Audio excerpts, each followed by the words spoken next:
All right, so what I've done is I went ahead and got a Chromebook, and I'm going to record the video again using a Chromebook so it looks more like what you see with your saving of the font files.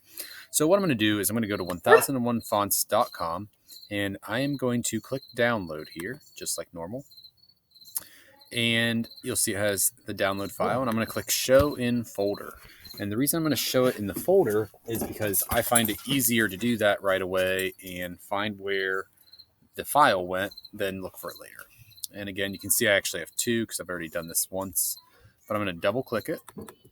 And that is a zip folder right there. You'll notice that I had to double click the zip folder to open it, and that's where the actual files are being stored. Again, a zip folder is just like an envelope that comes in your mailbox.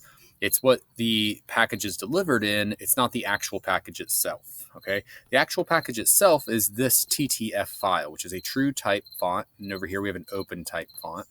And all I'm going to do is take the true type font, and I clicked on it, and I'm dragging this around, and I'm going to drag it over to my drive, and I'm just going to hover over that. And if I wait a second, it'll load up the drive, and you can see that I have art, I have fonts, I have all these different folders up there. And for mine, I have a fonts folder, so I'm going to hover over the fonts folder, and again, it's going to open that.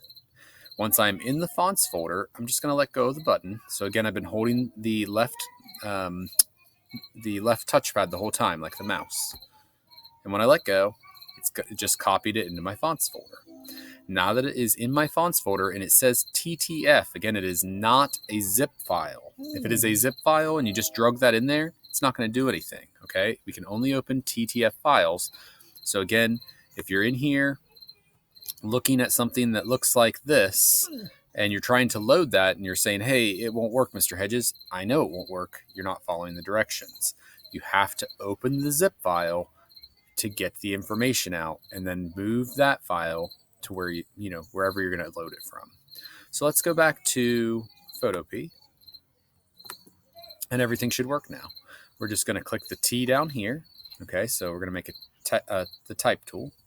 We're going to go up here where it says Deja Vu Sans. Again, sans means without. And all I'm going to do is click that. And where it says load, I'm going to click load. And again, I know where I put it because I put it in my fonts folder. Now, if you put it in your art folder, that's fine. But if you're just dropping it to your drive, then you might have to search. So again, that's why I don't know what that was, second day of school, we set up all of our folders, and you should have done that too. So there it says Bohemian TTF file. I'm going to hit open. It says it just loaded it. Cool. And now when I go into, and again, some kids the other day when they did this were saying, well, it didn't do anything. Well, of course it didn't do anything. We haven't done anything with the program yet.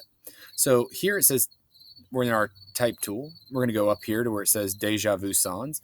And if I click it, we now can select the Bohemian font that I just loaded.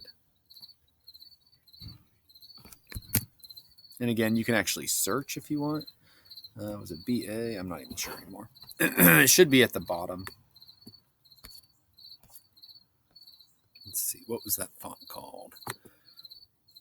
Yep, BO.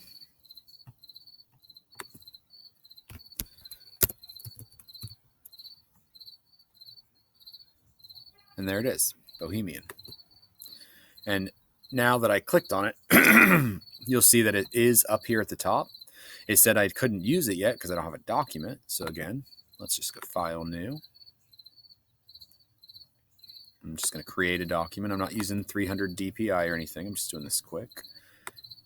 And again, when I size this up, keep in mind, we're in pixels here. So where it says width and height, we have 861 by 501.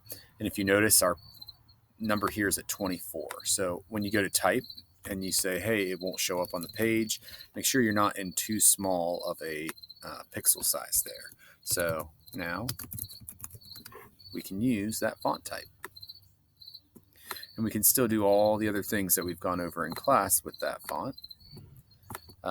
Again, if you want to do things like stretch that out or move it around, remember we can't do that to the T file over here. We need to two-finger click that and rasterize. And now it's actually a layer file. All right, so this concludes how to use a Chromebook and how it looked a little different from what I did on my desktop the other day. So I wanted to try to clear that up with the zip files, and this should help everybody.